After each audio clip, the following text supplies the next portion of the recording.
당선자한테 전화해서. 그리고 여당은 지금 아직도 정신 못 차리고 있다. 뭐 요약하자면 그렇게 되는 거 아니에요? 그렇죠. 그럼 국정은 누가 챙기는 거예요? 손은 누가 키워? 나라는 어디로 가고 있습니까? 지금 민생은 어떻게 되는 거예요? 어떻게 되고 있습니까? 다 솟는 거지. 지금 뭐 그냥 버티기로 들어간 거잖아요. 이른바 의정 갈등 같은 경우에도 마찬가지인데 걱정하는 신문들의 한숨 소리가 들리는 것 같아요. 오늘 한겨레 신문 일면 한번 보여주십시오. 기약 없는 수술 막막함이 쌓인다. 지금 의정 갈등에 의료 공백이 2달째 계속 이어지면서 수술을 못 하고 있는 중환자들의 얘기들을 저렇게 점점 늘어나서 걱정이 태산이다. 그렇죠. 그런 얘기들을 한겨레 신문이 전하고 있고요. 그 다음에 신문 또 보여주십시오. 중앙일보 중앙일보 일면 일면. 병원 찾다가 잇단 사망, 의료 붕괴 신호탄 우려. 지금 걱정하고 있는 거예요. 지금 종종 지금 계속 나오고 있는 거잖아요. 환자들이 지방에 생기고 그렇죠. 있다고. 지방의 중증 환자들이 이송이 돼야 되는데 네. 이송을 받아줄 병원을 찾지 못해서 전전하다가 수도권에 예를 들면 여기 나오는 병원은 이제 아주대병원인데 아주대병원 중증외상센터나 이런 데로 이송이 되는데 지금 여기에 기사에 나오는 환자의 경우에는 119 구급차로 2시간 40분이 걸렸다는 거예요. 그런데 그 2시간 40분이 걸렸기 때문에 사실은 좀 더 좋은 상황일 수 있었는데 상태가 안 좋아지는 바람에 이 다리를 살릴 수 있을지 없을지, 다리를 절단해야 할지도 모르는 상황에 놓였다. 그리고 이런 비슷한 사례가 몇 가지가 나와요, 이 기사에. 네네. 의료 공백 때문에 걸을 수도 있었던 상황인데 아니게 된 사례. 그러니까 이런 것들은 사실 죽느냐 사느냐의 문제는 아닐 수가 있지만 피해를 키운 사례가 명백한 거 아니겠습니까? 의료 공백 때문에. 그쵸. 이걸 예. 어떻게 해결할 거냐. 그리고 중앙일보도 이렇게 하고 있어요. 빅5 병원이 지금 종합면 기사인데요. 그러니까 일면에서 종합면으로 이제 기사를 흘려가지고 쓴 기사인데 전공의가 이제 이탈해서 암 수술을 대형 병원이 줄였는데도 지금 암 수술이 5개월 넘게 밀렸다고 해요. 환자들 속이 얼마나 타들어가겠습니까? 자, 그러면은 조선일보도 관련 내용을 전하고 있어요. 조선일보도 이렇게 국립대 의대 증원 조정 건의 정부 수용할 듯 이렇게 돼 있는데 이게 무슨 얘기냐면 네. 의대 정원을 대학별로 다 통보를 해줬잖아요. 근데 이 중에 국립대들이 그러면 우리가 통보받은 의대 정원 중에 우리가 그걸 100% 다 뽑지 않고 한 50%나 요 정도만 뽑아도 되게 해주세요. 재량권을 좀 달라. 그렇죠. 이렇게 얘기를 했는데 정부가 뭐 여러분들 사정이 그렇다면은 그게 50%든 70%든 알아서 좀 줄여서 뽑아도 됩니다. 이렇게 해줄 것은 같다. 이런 내용인데 근데 의료계에서 그걸 받겠냐고. 그렇게 해서 그러면 총 정원 2,000명 늘리는 게 얼마나 줄어드는 거냐가 궁금해지잖아요. 네. 이 기사에 의하면 1,500명 정도 규모로 줄어들 것이다. 2,000명이 1,500명으로 500명 정도 줄어들 것이다. 그렇죠. 그러면 의료계가 여기에 대해서 그럼 됐다 이렇게 할 거냐. 이게 어물쩍 넘어가는 거지 사실 이거는 해법이 그렇죠. 아니고. 해법이 아닌 거죠. 그러면은 여기에 대해서 사실 야당이 얘기를 하지 않았습니까? 의정에다가 시민사회 그리고 야당까지 합쳐가지고 국회와 시민사회가 다 머리 모아가지고 한번 해법을 찾아보자라고 했으면 그런 거라도 사실은 노력을 해봐야 되는데 그런 거에 관심 없고 비선하고 뭐 이런 인사 얘기하고 여당은 지금 저렇게 정신없고 뭐냐. 그러니까 의정 갈등만 문제가 아니잖아요 지금. 대통령 관저 계시니까 계속. 그렇죠. 네. 의정 갈등만 문제가 아니에요. 예? 뭐 지금 의정 갈등만 문제가 아니에요. 지금 민생 문제, 물가 문제로 국민들 걱정이 뭐 태산입니다. 경향신문 일면 보여주십시오. 일면이 아니고 일면이네요. 일면이에요. 위로 올려놔가지고요. 고물가 변수에서 상수로 정부 3월 정점 전망 무색. 지금 정부가 뭐 맨날 뭐 물가 안정됐다, 뭐 우리나라가 다른 나라보다 뭐 추경호 전 부총리가 뭐 또 그런 소리를 이상한 소리를 해놨던데 종합면도 보여주십시오. 자, 정부 눈치 보기 끝났다. 총선 끝나자 식품 생필품 도미노 인상. 이런 현상들이 지금 발생하고 있다는 거예요. 그렇죠. 거의 정부가 꽉 묶어놓고 선거 때만 기다리라고 그냥 꽉 이렇게 묶어놨던 건데 지금 다 스르르 풀려버렸어. 그렇죠. 이렇게 물가가 오르고 하는데 정부와 여당 대책 없으니 결국 그래서 민주당이 나설 수밖에 없는 거지.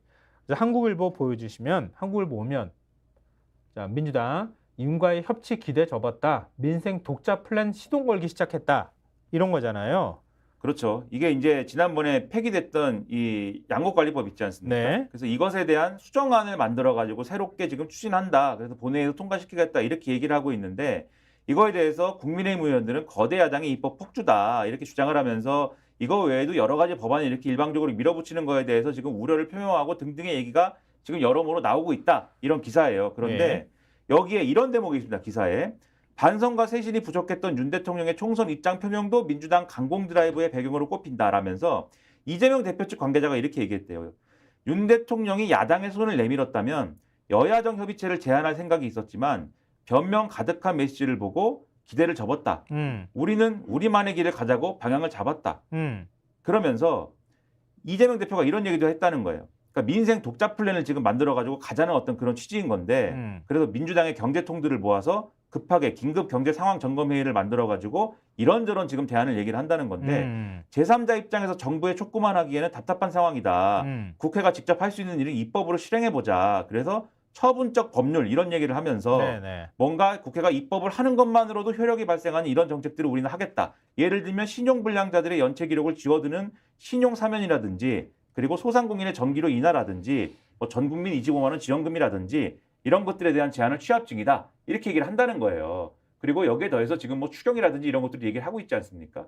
그래서 이런 것들을 얘기를 하는데 그러니까 이 부분에 대해서 저희가 지면은 안 보여드렸지만 비선실세 실세 취재하는 거 보도하는 거에 손 일단 놓고 야당이 이렇게 간 거에 대해서 보수신문들은 일제히 일면에서 야당이 입법 독주다 이렇게 막 몰아가면서 좀 비판하고 있어요. 시선을 야당 쪽으로 좀 돌렸지.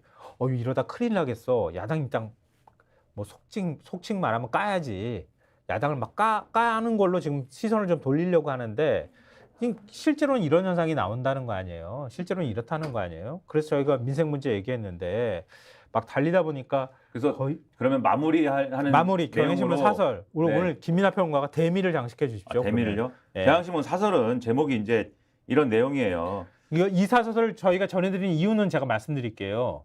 앞으로 입법 독주라고 하면서 계속 여론전을 펼칠 거거든요. 보수 언론이 종편이나 이런 데도 역시 마찬가지일 거예요. 이렇게 야당이 혼자 밀어붙이면 되느냐 이렇게 얘기할 때 여당이 안 하니까 협치 안 하니까 그럼 국민들이 의석을 이렇게까지 줬다고 하는 거는 국회라도 나서서 하라는 얘기잖아.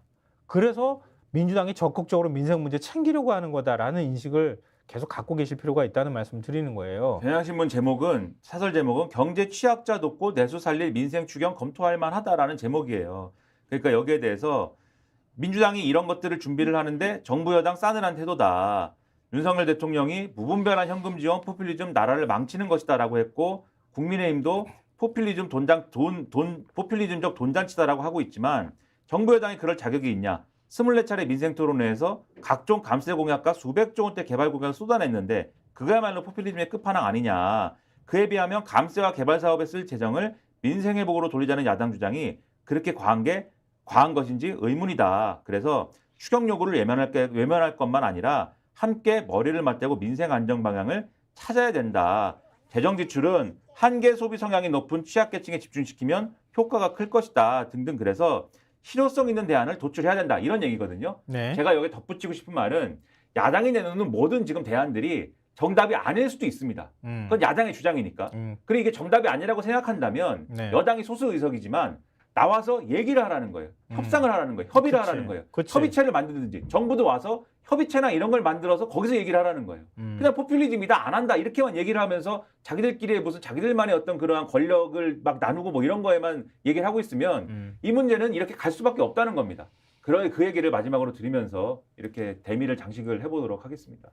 각자 도생이 되지 않도록 야당의 어깨가 굉장히 무겁습니다. 야당이 여론을 모아가면서 제대로 된 역할을 해줬으면 좋겠습니다. 뭐 어쨌든 윤석열 정부는 레드덕으로 가고 있는 것 같아요. 그러니까 대통령도 국정에서 뭐 늘 옳다고만 자꾸 얘기하니까. 스픽스는 말하는 언론입니다. 대세는 유튜브, 그중에서 스픽스. 좋아요, 댓글, 구독, 알림 설정. 여러분이 저희를 사랑해 주시고 우리가 여러분을 사랑하는 4가지 방법입니다.